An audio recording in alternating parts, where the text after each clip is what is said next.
Activists are calling it the end of Hong Kong as we know it.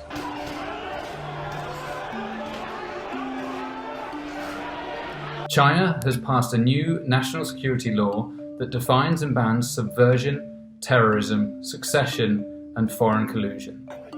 We've known for a long time that Beijing wanted to strengthen the laws around crimes that it believes threaten national security.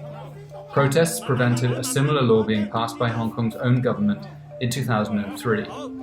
Now China's President Xi Jinping has run out of patience and imposed the law upon the city, passing it through the parliament in Beijing. It took less than a day for the new law to inspire protests out on the streets of Hong Kong, with protesters defying a police ban to rally on the 1st of July, the anniversary of Hong Kong's handover from Britain to China. So why is Hong Kong's pro-democracy movement so concerned by the new law? The first problem is that it gives very broad definitions to terms like succession or terrorism, so that even protesters who damage state infrastructure could face prosecution on a terror charge.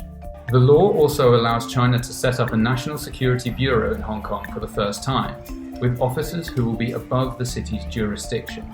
Among their responsibilities, the law says, dealing with NGOs and the media.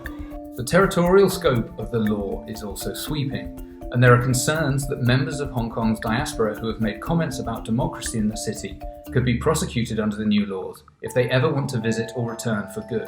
Finally, the new law includes a requirement that children, students, and the general public are taught about the importance of national security at their schools and universities through TV and on the internet. Hong Kong will also be required to report regularly to Beijing on how well this propaganda effort is going. Taken in its totality, the law is worse than the worst-case scenario feared by activists, according to the lawyer and academic Eric Chung, representing the spirit of China's socialist legal system rather than Hong Kong's own independent judiciary.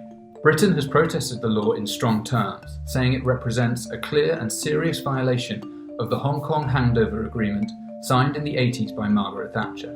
We made clear, Mr. Speaker, that if China continued down this path, we would introduce a new route for those with British national overseas status to enter the UK, granting them limited leave to remain, with the ability to live and work in the UK and thereafter to apply for citizenship.